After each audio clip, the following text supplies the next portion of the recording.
Hello everyone, how are you all? I hope you all are doing great. हमारे ना syllabus तो वैसे complete हो गया था, हमारे 2 चैप्टर रहते थे बस, है ना। वो भी बिजी शेड्यूल के कारण नहीं हो पाए। चलो कुछ नहीं होता। एक बार हम इसका ना 80 मार्क्स का जो हमारा अभी क्वेश्चन पेपर आ गया उसको सॉल्व करें, सेकेंड टर्म हम तभी स्टार्ट कर देंगे। सिलेबस वगैरह नेक्स्ट वीडियो में पता चल जाएगा। सो लेट्स स्टार्ट, ठीक है। तो टिक द करेक्ट आंसर। आपके सबसे पहले तो मिल्क को प्रिजर्व करने का प्रोसेस कौन सा होता है? Salting, no. Fermentation, no. Tanning, वो लेदर बनाने का प्रोसेस है। Pasteurisation is the correct answer.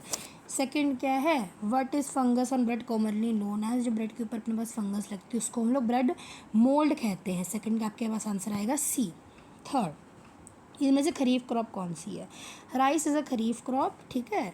चौथा आपके पास ट्रेडिशनल मेथड कौन सा है इरिगेशन का? राहत, मोड, देख ली। ये तो आपको नाम से पता चल जाना चाहिए कि ये हिंदी नेम्स है। These are traditional methods of irrigation. Sprinkler answer है आपके पास, सही आएगा। Digboi in Assam is a major reserve of? जो दिग्बोई असम में है वो किसका मेजर रिजर्व है? पेट्रोलियम का। नेक्स्ट है आपको कौन में से इनमें एग्जॉस्टेबल रिसोर्स नहीं है? एग्जॉस्टेबल रिसोर्स यानी कि जो जल्दी से एग्जॉस्ट हो जाए, जिसको रिप्लेनिश क्विकली हम ना कर सके। Coal, petroleum, natural gas, these are exhaustible resource. इन्होंने पूछा कौन सी नहीं है, एयर से करेक्ट आंसर आएगा, ठीक है। Which of the following is the highest calorific value? हमारे पास यहाँ पे कैलोरीफिक वैल्यू हमने क्या पढ़ा था, वो हमारे पास केजे पर केजी के फॉर्म में मेजर होती है। वुड की कैलोरीफिक वैल्यू कुछ 1700 से 2200 तक है। बायोगैस की कुछ 35000 से शुरू होती है। पेट्रोल की 4500 केजी पर केजी होती है। एलपीजी की सबसे ज़्यादा है जिसकी कैलोरीफिक वैल्यू होती है 55,000 केजे पर केजी, ठीक है, ओके। इसके बाद वाला अगर आपकी एमसीक्यू हम आपको दिखाएं तो which is the hottest part of a flame? Hottest, एक फ्लेम का हॉटेस्ट पार्ट कौन सा होता है? नॉन ल्यूमिनस जोन होता है। प्रेशर की ऐसे यूनिट क्या होती है? पास्कल्स होती है प्रेशर की। न्यूटन होती है फोर्स की। विच फोर्स, अच्छा इन्होंने क्या पूछा, अगर हम ऊपर से किसी चीज़ को नीचे गिराए तो वहाँ पे कौन सी फोर्स काम आएगी? ग्रेविटेशनल फोर्स वहाँ पर हो रही है। लिमिटिंग फ्रिक्शन किसको कहते हैं? लिमिटिंग फ्रिक्शन, ये वर्ड हमने लिमिट, ये वाला आपको फ्रिक्शन चैप्टर नहीं करवाया है ना। आपको पता हो फ्रिक्शन के ऊपर जो चैप्टर था उसके अंदर स्टैटिक फ्रिक्शन को लिमिटिंग फ्रिक्शन कहते हैं। अगर हम किसी सरफेस को स्मूथ या पॉलिश कर देते तो उसका फ्रिक्शन कितना होगा? Friction can never be zero, तो लेस, ठीक है। लाइटनिंग कंडक्टर्स मेटल्स के बने होते हैं। अर्थक्विक्स को सेस्मोग्राफ करते हैं। नाइट्रोजन साइकिल में 5 स्टेप होते हैं। कौन कौन से होते हैं? Nitrogen fixation, assimilation, nitrification, denitrification and ammonification, है ना। ये हमारे पास होते हैं। अगर एक बार हम इनके सभी के एमसीक्यू के आंसर्स देखें, फर्स्ट का आएगा डी, सेकंड का सी, थर्ड का सी, फोर्थ का बी, फिफ्थ का बी, सिक्स्थ का सी, सेवन्थ का डी, एट्थ का डी, नाइन्थ का ए, टेंथ का बी, 11th का ए, 12th का ए, 13th का बी, 14th का डी और 15th का क्या? फिफ्थ। इसकी देखो 15th का ऑप्शन आएगी हमारे पास कुछ ए 5, ओके 5। उसके बाद we have where are our next, after the true false हमको बताने हैं। सबसे पहला, silos are use to harvest grains, यानी कि सीलोज जो होते हैं उनको हम ग्रेन्स को हार्वेस्ट करने के लिए यूज़ करते हैं। सेकंड का जो yellow vein mosaic of lady finger होती है हमारे पास, वो एक वायरस के द्वारा होती है। थर्ड क्या है? पेट्रोलियम को ब्लैक गोल्ड कहते हैं। चौथा क्या है कि कार्बन डाइऑक्साइड एसिड रेन का कॉज होता है, थर्ड सा। फिफ्थ क्या है? मीट और एग यील्डिंग जो आपके पास एनिमल्स होते हैं उनको हम लोग क्या कहते हैं? Poultry animals. अब चलो देखते ट्रू फॉल्स। सबसे पहला, silos are use to harvest grains, false, क्योंकि सीलोज को हम लोग स्टोर करने के लिए यूज़ करते हैं, ना कि हार्वेस्ट करने के लिए ग्रेन्स को। Yellow vein mosaic of lady finger को वायरस के द्वारा होती है, ट्रू, यस। ये जो होती है एक वायरस के द्वारा होती है जिसको हम लोग BYVMY वायरस कहते हैं। आपकी बुक में दे रखा है जस्ट फॉर जनरल नॉलेज, ठीक है। थर्ड क्या है? Petroleum is called black gold, हाँ जी बिल्कुल ट्रू है, यानी कि पेट्रोलियम को हम लोग ब्लैक गोल्ड कहते हैं क्योंकि इसकी इकोनॉमिक वैल्यू बहुत ज़्यादा होती है। Fourth, carbon dioxide is the cause for acid rain. Acid rain जो होती है वो उसका कॉज कार्बन डाइऑक्साइड होता है। आपकी बुक के अकॉर्डिंगली फॉल्स है क्योंकि आपकी बुक में नाइट्रोजन डाइऑक्साइड को बताया गया है as the cause of acid rain, ना कि कार्बन डाइऑक्साइड को, बुक के अकॉर्डिंगली, ठीक है। क्योंकि वो वाटर वेपर से मिक्स होती है जो हवा के अंदर प्रेजेंट होते हैं, सनलाइट के साथ रिएक्ट करती है, निट्रिक एसिड बनाती है, निट्रिक एसिड धरती के ऊपर एसिड रेन की फॉर्म में गिरता है। मीट और एग यील्डिंग एनिमल्स को पोल्ट्री एनिमल्स कहते हैं, true. As per the book goat, duck, hen वगैरह जो कि हमारे पास एनिमल्स हमको मीट और एग देते हैं, they are called poultry animals. उसके बाद नेक्स्ट क्या है, fill in the blanks. Dash measure pressure exerted by still liquid और गैसेस। स्टिल लिक्विड और गैसेस के द्वारा जो प्रेशर एक्सर्ट किया जाता है वो कौन सा डिवाइस होता है जिससे हम मेजर कर सकते हैं, a manometer, MANOMETER। Dash pads are used in a brake system to provide more friction. Cycles वगैरह में और वैसे भी चीज़ों, साइकिल्स वगैरह में शायद जो हमारे पास फ्रिक्शन को बढ़ाते हैं जिससे ब्रेक्स लग सके, उन पैड्स को हम लोग ब्रेकिंग पैड्स कहते हैं, brake pads. Dash reduces the irregularities on surface by smoothening them. ऐसे कौन सी चीज़ होती है जो कि एक सरफेस की इरेगुलरिटीज़ को कम कर देती है जिससे उसकी फ्रिक्शन कम कर देती है, lubricants. Dash ploughing is also known as, ploughing को हम और क्या कहते हैं, टिलिंग कहते हैं, TILLING। लेदर बनाने के प्रोसेस को हम क्या कहते हैं, हम लेदर बनाने के प्रोसेस को कहते हैं tanning, TANNING।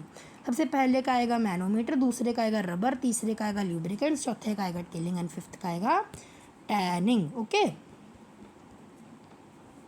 After that one word answers हमको बताने हैं। वन वर्ड आंसर क्या है हमारे पास, the yellowish area of a flame is cold. एक फ्लेम के येलोविश एरिया को हम लोग क्या कहते हैं, हम कहते हैं उसको एक luminous zone of the flame. Area of burning gas is called, एक एरिया ऑफ बर्निंग गैस को हम लोग कहते हैं फ्लेम, ठीक है। प्रेशर गेज का सिंपलेस्ट फॉर्म क्या है, मैनोमीटर, इसका भी आंसर मैनोमीटर आएगा। एक आटम का कौन सा पार्टिकल होता है जिसके अंदर कोई चार्ज नहीं होता, 3 पार्टिकल्स हैं, उनमें से कौन से पार्टिकल के अंदर चार्ज नहीं होता, न्यूट्रॉन्स के अंदर। हमको कैसी क्रॉप का नाम बताना जो कि विंटर सीजन में है। अच्छा, जिन्होंने एग्जाम्पल लिखी है उनका शायद सही जाए, मैं आपको बता दूँ, फर्स्ट का ल्यूमिनस जोन आएगा, सेकंड का फ्लेम आएगा, थर्ड का मैनोमीटर, फोर्थ का न्यूट्रॉन। न्यूट्रॉन के अंदर ना ही पॉजिटिव चार्ज होता है ना ही नेगेटिव। राबी क्रॉप्स इसका आंसर है, किसी ने एग्जाम्पल लिखी है तो शायद उसका गलत कर दे, शायद, ठीक है। डी के बाद हमारा नेक्स्ट पार्ट है, next we have very short answer type questions. Very short है, 2-2 नंबर के आपके पास ईच क्वेश्चन है। आपको बताना है एग्रीकल्चर इंप्लीमेंट्स क्या होते हैं, उनके 2 एग्जांपल्स देनी है। पैथोजेंस क्या होते हैं, पेट्रोलियम को ब्लैक गोल्ड क्यों कहते हैं, ल्यूब्रिकेंट्स फ्रिक्शन को कम करने के लिए कैसे यूज़फुल है, यानी कि वो करते क्या है, और चार्जिंग बाय इंडक्शन का क्या मतलब है। Let's see the answers. See first question हमारे पास क्या, what are agriculture implements. Agriculture implements are used for soil preparation. These are tools for agriculture practices like loosening and turning of soil, for example हो, wooden और iron plough, rake etcetera, ठीक है। यानी कि basically जो agriculture practices soil मिट्टी को तैयार करने के लिए जो इम्प्लीमेंट्स यूज़ किए जाते हैं। नेक्स्ट क्या है, पैथोजेंस क्या होते हैं। पैथोजेंस क्या वाला क्वेश्चन था, दे आर हार्मफुल माइक्रोब्स। ये हार्मफुल माइक्रो ऑर्गेनिज्म होते हैं जो कि ह्यूमंस, प्लांट्स और एनिमल्स में डिजीज़ को कॉज करते हैं। ये हर जगह प्रेजेंट होते हैं, हवा में, खाने में, पानी में, हर जगह, ठीक है। Why is petroleum called black gold. Petroleum को ब्लैक गोल्ड क्यों कहते हैं हम लोग, पेट्रोलियम को ब्लैक गोल्ड क्यों कहते हैं, क्योंकि इनकी बहुत ज़्यादा कॉमर्शियल वैल्यू ज़्यादा होते हैं, इनके पैसे बहुत मिलते हैं, ठीक है, ये बहुत महंगे होते हैं। चार्जिंग, अच्छा ल्यूब्रिकेंट्स वाला था नेक्स्ट है ना हमारा, कि ल्यूब्रिकेंट्स करते क्या है। ल्यूब्रिकेंट्स आर सब्सटेंसेस, ये लिखने की ज़रूरत है नहीं, हाँ, lubricants are greaser fine yes, lubricants are applied between two surface of machine parts। हाँ, ये the thin film of lubricant between two surface reduce friction between them by reducing interlocking time between them। इसका आप तो कि सिर्फ ये इनके बीच में थिन लेयर बना देती है। नेक्स्ट, चार्जिंग में इंडक्शन पूछा था उन्होंने। जब एक बॉडी को एक चार्ज्ड बॉडी के नियर लाया जाता है तो वो उसको चार्जिंग बाय इंडक्शन कहते हैं, बस। After that short answer type question, कोई भी 5 करने हैं, देख लो। सबसे पहले डिफरेंट टाइप ऑफ पेस्टिसाइड्स क्या होते हैं, name of cause of diseases, petroleum के 3 यूजेस, कैरेक्टरिस्टिक ऑफ कम्बशन, ये सब कुछ है। चलो करवा देता हूँ आपको। Firstly we have asked different kind of pesticide. इसका सिर्फ हम इतना लिख के आ सकते हैं कि insecticides use to kill insects, fungicides use to kill fungi, rodenticides use to kill rodents. Okay, what was the second question. Second question was the diseases cause in plants and animals. Plants के अंदर सबसे पहले तो citrus canker, rust of wheat और yellow vein mosaic in lady finger. और animals के अंदर हमको एक एंथ्रैक्स बताया गया था, एक फूट एंड माउथ डिजीज बताई गई। 3 पेट्रोलियम ऑफ यूजेस, ये 4 लिखे, इनमें से कोई भी 3 लिखाने थे, है ना। सबसे पहले पेट्रोलियम और डीजल, ये ट्रांसपोर्टेशन में बहुत अच्छे होते हैं। में इंडस्ट्रियल पावर के लिए ज़्यादा यूज़ किया जाता है। डिफरेंट डिफरेंट ल्यूब्रिकेंट्स और ग्रीसेस बनाए जाते हैं, इनसे हमको पेट्रोकेमिकल्स मिलते हैं। कैरेक्टरिस्टिक ऑफ कम्बस्शन, 3 कैरेक्टरिस्टिक है। सबसे पहला केमिकल रिएक्शन है, दूसरा smaller amount of fuel catches fire more easily than large amount of fuel, और तीसरा क्या है, अगर इग्निशन टेम्परेचर फ्यूल का रूम टेम्परेचर से कम है तो कम्बशन ऑटोमेटिकली हो जाएगी। इसके बाद हमारे पास क्या कहते हैं, लास्ट 2 शॉर्ट थे कि हमको कॉन्टैक्ट और नॉन कॉन्टैक्ट फोर्स के बीच में डिफरेंस बताना है। कुछ फोर्सेस ऐसी होती हैं जो कि 2 बॉडीज़ जो कि तभी एक्ट करती है जब 2 बॉडीज़ के बीच में कॉन्टैक्ट हो रहा हो, फिजिकली टच कर रही हो, उनको कॉन्टैक्ट फोर्सेस कहते हैं, जैसे मस्कुलर फोर्स, फ्रिक्शन फोर्स। मतलब कुछ फोर्सेस ऐसे भी होती हैं जो कि कॉन्टैक्ट ना करे भी काम कर जाती हैं, जिसको नॉन कॉन्टैक्ट फोर्स के, जैसे कि gravitational force, magnetic force, electrostatic force. After that हमको एटम के बारे में पूछा गया था, एटम की डायग्राम बनानी थी और उसके बारे में, उसके न्यूक्लियस के बारे में बताना था। एटम की ऐसे डायग्राम बना सकते थे, मेन हमारा न्यूक्लियस आपको वहाँ पे हाईलाइट करना था कि ये पूरा का पूरा स्ट्रक्चर हमारे पास न्यूक्लियस है, इसके अंदर इलेक्ट्रॉन्स हैं, प्रोटॉन्स हैं और न्यूट्रॉन्स हैं। जितने भी हमारे पास आसपास नॉन लिविंग मैटर है वो एटम से बना है। हर एक एटम के जो सेंट्रल पार्ट होता है उसको हम लोग न्यूक्लियस कहते हैं। एटम में 3 टाइप के पार्टिकल्स होते हैं, न्यूट्रॉन्स, प्रोटॉन्स और इलेक्ट्रॉन्स। न्यूट्रॉन्स और प्रोटॉन्स जो होते हैं वो दोनों मिलके न्यूक्लियस बनाते हैं। न्यूट्रॉन्स के अंदर कोई चार्ज नहीं होता, प्रोटॉन्स के अंदर पॉजिटिव चार्ज होता है। इलेक्ट्रॉन्स जो होते हैं वो न्यूक्लियस के आसपास घूमते रहते हैं और इनके अंदर क्या कहते हैं, नेगेटिव चार्ज होता है। After that long answer type question. Long answer type question में आपके पास सबसे पहले क्वेश्चन के अंदर 3 डिफरेंस है। यस, आपको इन तीनों के बीच में डिफरेंस बताना है। फूड पॉइजनिंग क्या होती है, कैसे होती है, सिम्टम्स क्या हैं इसके, कोल कैसे फॉर्म होता है, लेबलिंग करनी थी डायग्राम की और इसके बारे में बताना था। इन 5 को डिफाइन करना था, एडवांटेज और डिसएडवांटेज बतानी थी और अर्थक्वेक के काउजेज बताने। सबसे पहले डिफरेंशिएशन कर लेते हैं अपन। कैसे से पहले स्प्रिंकलर और ड्रिप इरिगेशन। स्प्रिंकलर इरिगेशन के बीच में डिफरेंस दे रखे हैं, ठीक है। स्प्रिंकलर इरिगेशन इसके अंदर रोटेटिंग नोजल्स के थ्रू किया जाता था। वाटर स्प्रिंकल इसके अंदर each ड्रॉप होती थी। स्प्रिंकलर के अंदर पूरी की पूरी सॉइल प्रोफाइल कवर होती थी। ड्रिप इरिगेशन का ओनली जो रूट्स है, अराउंड द रूट्स, ठीक है, वो बताई जाती थी। वाटर एफिशिएंसी क्या है, स्प्रिंकलर इरिगेशन में ड्रिप इरिगेशन से कम एफिशिएंट था, बट ड्रिप इरिगेशन ज़्यादा एफिशिएंट है। स्प्रिंकलर इरिगेशन जो बड़ी बड़ी जगह हैं, छोटी छोटी जगह, उनके लिए। ड्रिप इरिगेशन स्पेसिफिकली जहाँ पे पानी की कमी है वहाँ पे यूज़ होते हैं। स्प्रिंकलर जनरल क्रॉप्स के लिए वो यूज़ होता है। ड्रिप इरिगेशन कोकोनट बनाना इसके लिए यूज़ किया जाता है। राबी एंड खारिफ क्रॉप में, रबी क्रॉप्स अक्टूबर टू दिसंबर में ग्रो होती है, खरीफ जून टू जुलाई में हार्वेस्ट किया जाता है। रबी क्रॉप्स को मार्च टू अप्रैल में, खरीफ को सितंबर टू अक्टूबर में। रबी क्रॉप्स मानसून पर डिपेंड नहीं होती बट खारिफ क्रॉप्स होती है। रबी क्रॉप्स एग्जांपल है वीट, ग्राम, पी वगैरह, और खरीफ क्रॉप्स के पैडी में सोयाबीन वगैरह। After that see this, manure और फर्टिलाइज़र में डिफरेंस बताना था। मन्योर नेचुरल होते हैं, फर्टिलाइज़र इनऑर्गेनिक सॉल्ट्स होते हैं।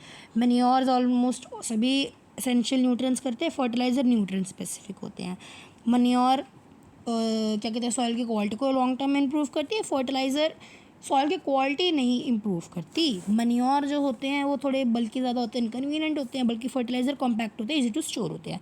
मन्योर जो है वो सॉइल फ्रेंडली माइक्रो ऑर्गेनिज्म को इंक्रीज करती है, बल्कि फर्टिलाइज़र कोई भी फ्रेंडली माइक्रो ऑर्गेनिज्म की पॉपुलेशन इंक्रीज नहीं करती। इसके बाद आपका फूड पॉइजनिंग भी क्वेश्चन था। ये आपको पूरा पैसेज लिख के आना था कि कुछ माइक्रो ऑर्गेनिज्म फूड पॉइजनिंग को वो करते हैं। फूड पॉइजनिंग क्या होती है, एक ऐसी बीमारी होती है जो कि हम स्पॉइल्ड, गंदा खाना खाने से हमको होती है। स्पॉइल्ड फूड जो होते हैं उसके अंदर पैथोजेंस होते हैं और उनके टॉक्सिन्स होते हैं। कुछ लोग शायद इतने सिम्टम्स ना दिखाएं, बट उसके अलावा कुछ ऐसे लोग होते हैं जिनको अगर फूड पॉइजनिंग हो जाए तो वो उनके पेट में बहुत दर्द होता है, उनको उल्टियाँ लगती हैं, डायरिया होता है, ठीक है। अगर एडिक्वेट स्टेप्स ना ले जाएँ सही टाइम पे तो ये कंडीशंस आपको डिहाइड्रेशन के भी कॉज कर सकती है। फॉर्मेशन ऑफ कॉल बताना है ना आपको, कॉल कैसे बनता है। मेन जो इसकी लाइन आपको एंड पे ये वाली तो लिखनी थी कि slow conversion of process of dead vegetation वाला, ये तो लाइन लिखनी थी आपको। बस क्या होता है, मर गए जानवर, नीचे दफन हो गए, कोल बन गया, बस इतनी सी बात है इसमें। इसके बाद आपको नेक्स्ट क्वेश्चन में फ्लेम की डायग्राम बनानी थी, है ना। फ्लेम के डायग्राम बना के आपके पास 4 जोन्स हैं उनके बारे में लिखना था। ब्लू जोन बेस है, एयर रैपिडली वैक्स वेपर के साथ मिक्स होती है, वैक्स वेपर ऑलमोस्ट बर्न हो ही जाता है कम्प्लीटली, फिर जिससे ब्लू फ्लेम नीचे नीचे मिलती है। डार्क इनर जोन ये वहाँ एरिया होता है जहाँ पे अनवर्ड वैक्स पेपर जो होते हैं वो मोल्टन मैग्मा के द्वारा निकलते हैं, ठीक है, ये कोल्डेस्ट पार्ट होता है फ्लेम का। ल्यूमिनस जोन, इस जोन के अंदर पार्शियल कम्बस्शन होती है वैक्स पेपर की, टेक प्लेस करते हैं, बहुत सारी हीट एनर्जी रिलीज होती है। ये ऐसा जोन होता है जो कि बहुत गर्म होता है, ठीक है। डार्क इनर जोन से तो गर्म होता है बट नॉन ल्यूमिनस जोन से जितना गर्म भी नहीं होता। नॉन ल्यूमिनस जोन सबसे हॉटेस्ट जोन होता है ये कैंडल का। इसके बाद आपको इन पांचों को डिफाइन करना था। मस्कुलर फोर्स कॉन्टैक्ट फोर्स है जो कि मसल्स के द्वारा एक्सर्ट की जाती है। मैग्नेटिक फोर्स मैग्नेट्स के द्वारा एक्सर्ट की जाती है और मैग्नेटिक ऑब्जेक्ट्स के द्वारा फोर्स होती है, नॉन कॉन्टैक्ट फोर्स है। ग्रेविटेशनल फोर्स एक ऐसी फोर्स ऑफ अट्रैक्शन है दो मासेस के बीच में होती है, या फिर एक ऐसी फोर्स है जो अर्थ लगाती है सभी चीज़ों को अपनी तरफ खींचने के लिए, ये भी एक नॉन कॉन्टैक्ट फोर्स है। इलेक्ट्रोस्टैटिक फोर्स दो इलेक्ट्रिकली चार्ज ऑब्जेक्ट के बीच वाली फोर्स है, नॉन कॉन्टैक्ट फोर्स है। फ्रिक्शनल फोर्स क्या है? ऐसी फोर्स जो कि एक चीज़ के रिलेटिव मोशन को अपोज करती है। आफ्टर दैट हमको एडवांटेज और डिसएडवांटेज बोले थे फ्रिक्शन की। एडवांटेज 4 लिख दो, डिसएडवांटेज मेरे पास 4 ही हैं।